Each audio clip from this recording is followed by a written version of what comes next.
Hello friends, मेरे digital classes में आप लोग का बहुत बहुत फिर से नए सेशन में स्वागत करता हूं। तो चलिए कंप्यूटर के जो सेशन है हम आगे बढ़ाते थे। पिछले क्लासेस में 826 क्वेश्चन कवर कराया था, 25 से 26। तो यहाँ से हम आगे क्वेश्चन हम देखेंगे। तो जितना भी क्वेश्चन तैयार किया गया है, सारे क्वेश्चन आपके एल्यूशन से क्वेश्चन के तैयार किए गए। यहाँ से आपके बहुत सारे एग्जाम में क्वेश्चन पूछा गया। व्यापम हो गए, SBI जो प्री में मेंस में बहुत सारे एग्जाम में क्वेश्चन पूछा गया है। जो कंप्यूटर का जो सिलेबस है लगभग सभी एग्जाम को कवर कराएगा। साथ ही साथ चाहे स्टेट में कोई भी एग्जाम का प्रिपरेशन कर रहे हो, चाहे सेंट्रल गवर्नमेंट में, तो लगभग सभी एग्जाम को आपके यहाँ पे कवर कराएगा। तो चलिए स्टार्ट करते हैं सेशन को। यहाँ पे क्वेश्चन है आज का हमारा, रिज्यूम बनाने के लिए इनमें से कौन से सॉफ्टवेयर का उपयोग किया जाता है। जैसे आप बायोडाटा वगैरह बनाते हैं रिज्यूम उससे बोला जाता है। कहीं पे आप जॉब के लिए यहाँ पे रिज्यूम या बायोडाटा जो बनवाते हैं, तो उसी के लिए आपके कौन से सॉफ्टवेयर का उपयोग करते हैं। जैसे आपका रिज्यूम बायोडाटा तैयार होता है MS वर्ड, पेज मेकर, जावा या डी है आपका A और B दोनों। तो इसका जो करेक्ट आंसर हो जाएगा आपका डी ऑप्शन। आप रिज्यूम और बायोडाटा ये आपका MS वर्ड से भी आप बना सकते हैं। और पेज मेकर, तो पेज मेकर में भी आप रिज्यूम बना सकते हैं और आप बायोडाटा। तो दोनों के जो दोनों सॉफ्टवेयर के यहाँ पे उपयोग से यहाँ पे रिज्यूम और बायोडाटा दोनों आप बना सकते हैं। तो A और B दोनों करेक्ट आंसर। और जावा क्या है, जावा आपका एप्लीकेशन सॉफ्टवेयर है जिसको याद रखिएगा जिसका यहाँ पे खास करके प्रोग्रामिंग भाषा वगैरह डेवलप करने के लिए इसको बनाया जाता है। तो आपका एक तरह का ये आपका जावा अलग से नहीं है, बाकी ये आपका अलग है। बाकी जो MS वर्ड और पेज मेकर, रिज्यूम, बायोडाटा वगैरह बनाने के लिए इसका उपयोग किया जाता है। अगला क्वेश्चन है, नियमों को जो एक सेट इनमें से क्या है। प्रोटोकॉल, URL, डोमेन या रिसोर्स लोकेटर। तो नियमों का जो एक सेट इनमें से क्या होता है, तो ये आपका प्रोटोकॉल कहलाता है। याद रखिए प्रोटोकॉल। तो इसका ए ऑप्शन करेक्ट आंसर हो जाएगा। URL, डोमेन किसी जैसे वेबसाइट वगैरह बनाया जाती है उसमें खास करके इसका डोमेन का उपयोग किया जाता है। रिसोर्स लोकेटर ये आपके इससे संबंधित नहीं है। तो नियम को एक जो सेट होता है आपका प्रोटोकॉल कहलाता है, जिसको याद रखिएगा। और URL इसका जो बहुत बार एग्जाम में क्वेश्चन फुल फॉर्म होता है, इसका रिसोर्स लोकेटर इसका फुल फॉर्म होता है, जो आपके बहुत बार आपके एग्जाम में क्वेश्चन पूछा गया है। तो इसको याद रखिएगा। अगला क्वेश्चन देखते हैं। टिपिकल जो नेटवर्क में सबसे अधिक शक्तिशाली जो कंप्यूटर कौन सा है। तो network switch, desktop, network server या आपका नेटवर्क स्टेशन। तो टिपिकल नेटवर्क में सबसे जो शक्तिशाली जो कंप्यूटर आपका, इसमें नेटवर्क जो सर्वर होता है आपका सबसे इम्पोर्टेंट होता है। याद रखिए, तो ये आपका जो टिपिकल जो नेटवर्क का जो सबसे अधिक शक्तिशाली कंप्यूटर आपका, इसमें नेटवर्क सर्वर होता है सबसे शक्तिशाली कंप्यूटर। ये आपका सर्वर इसमें मुख्य रोल निभाता है।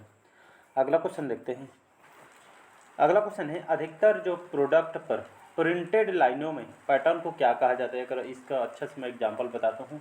जैसे आप चाहे डी मार्ट वगैरह, मॉल वगैरह में ले जाते हैं, इसमें सीधा जैसे कुछ प्रोडक्ट रहता है, सामान वगैरह आप लेते हैं, तो उसमें ब्लैक कलर का प्रिंटेड लाइन वगैरह रहता है जिसमें रेट वगैरह लिखा रहता है, उसी को बोला जाता है। जो प्रिंटेड लाइन में जो पैटर्न को क्या कहा जाता है। स्कैनर, कोड, बार कोड या प्राइसेस कहलाता है। तो ये आपके इसका जो करेक्ट आंसर हो जाएगा आपका, ये आपका बार कोड कहलाता है। याद रखिए, अधिकांश जो प्रोडक्ट्स पे आपका प्रिंटेड लाइन के जो पैटर्न को इसको बार कोड कहलाता है। सी ऑप्शन करेक्ट आंसर हो जाएगा। अगला क्वेश्चन है, एक्सपेंशन कार्ड में इनमें से किसके अंदर इंसर्ट किया जाता है। तो एक्सपेंशन कार्ड इनमें से किसके अंदर इंसर्ट किए जाते हैं। तो आपके पेरिफेरल डिवाइस में, पैक्स में, CPU में या आपके स्लॉट में। तो इसका जो करेक्ट आंसर हो जाएगा, तो एक्सपेंशन जो कार्ड इनमें से किसके अंदर इंसर्ट किए जाते हैं, तो आपके स्लॉट में किया जाता है। डी ऑप्शन करेक्ट आंसर हो जाएगा। याद रखिएगा। तो यहाँ पे एक्सपेंशन कार्ड क्या होता है। तो एक्सपेंशन जो आपका कार्ड होता है, खास करके जो कंप्यूटर के जो सिस्टम को या आपके खास करके कार्य क्षमता प्रदान करते हैं। करने का मतलब ये आपके जैसे आपके इसके अंतर्गत जो फंक्शन आपका जैसे साउंड वगैरह हो गया, वीडियो जो अपग्रेड करने के लिए इसका उपयोग किया जाता है। तो इसको याद रखिएगा। तो खास करके साउंड कार्ड, नेटवर्क कार्ड या फिर CPU में आपका मौजूद होता है, तो आपके CPU में उपस्थित होता है। निम्नलिखित में से स्टोरेज का सबसे बड़ा यूनिट कौन सा होता है। तो TB, GB, KB या आपका MB। तो इसका जो करेक्ट आंसर हो जाएगा आपका TB करेक्ट आंसर हो जाएगा, जिसको हम फुल फॉर्म इसको टेराबाइट बोला जाता है। याद रखिएगा। तो यहाँ पे स्टोरेज का जो सबसे बड़ा यूनिट ये आपका क्या कहलाता है, ये आपका टीबी कहलाता है। और ये आपके पटवारी में एग्जाम क्वेश्चन पूछा है तो आपका जो सबसे बड़ा यूनिट आपका टीबी होता है, जिसको टेराबाइट इसको बोला जाता है। बाकी आपका गीगाबाइट, किलोबाइट, मेगाबाइट इसके फुल फॉर्म है, तो इसको याद रखिए। तो ये आपका मेमोरी यूनिट जो डेटा के सबसे बड़ी जो स्टोरेज जो आपका, इसको टेराबाइट के नाम से इसको जाना जाता है। अगला क्वेश्चन देखते हैं। बिट किसका लघु रूप है, बाइनरी नंबर का, बाइनरी लैंग्वेज का, मेगाबाइट का, या आपका बाइनरी डिजिट का। या आपका डिजिट है यहाँ पे। तो बिट आपका किसका लघु रूप है, तो ये आपके बाइनरी डिजिट का, ये आपके डिजिट रहेगा ऐसा। तो इसका याद रहे, बिट का मतलब सूक्ष्म जो रूप आपका बाइनरी डिजिट कहलाता है। बाइनरी डिजिट क्या होता है, तो बाइनरी जैसे आपका 0 1 या आपका इसको लिखा ऐसे लिखा जाता है बाइनरी डिजिट। 10th वगैरह स्कूल में बताया भी गया था। बाइनरी डिजिट 0 1 या आपका 2 यहाँ पे नंबर का रहता है, जिसको बाइनरी डिजिट कहलाता है। ये आपका बिट का सबसे छोटा रूप इसको कहा जाता है। इनमें से कौन सा इंटरनेट एक्सप्लोरर नहीं है, सफारी, क्रोम, फायरफॉक्स या आपका गूगल प्लस। तो इसका जो करेक्ट आंसर कौन सा हो जाएगा जी, तो इसका जो करेक्ट आंसर होगा आपको पता होगा गूगल प्लस। गूगल प्लस क्यों होगा, अभी तक हम गूगल ही यूज करते हैं और गूगल प्लस अभी तक तो कुछ चीज़ की जानकारी भी नहीं है, अभी तक आया भी नहीं है। तो इंटरनेट यहाँ पे इंटरनेट जो एक्सप्लोर में इंटरनेट यूज करने में हम अभी तक सफारी जानते हैं, क्रोम जानते हैं, फायरफॉक्स से सभी को जानते होंगे। बाकी जो आपको गूगल प्लस है आपका, इसमें इंटरनेट एक्सप्लोर हम नहीं कर सकते हैं। तो इसका D option Google plus correct answer हो जाएगा, याद रखिएगा। अगला क्वेश्चन है लॉजिक गेट।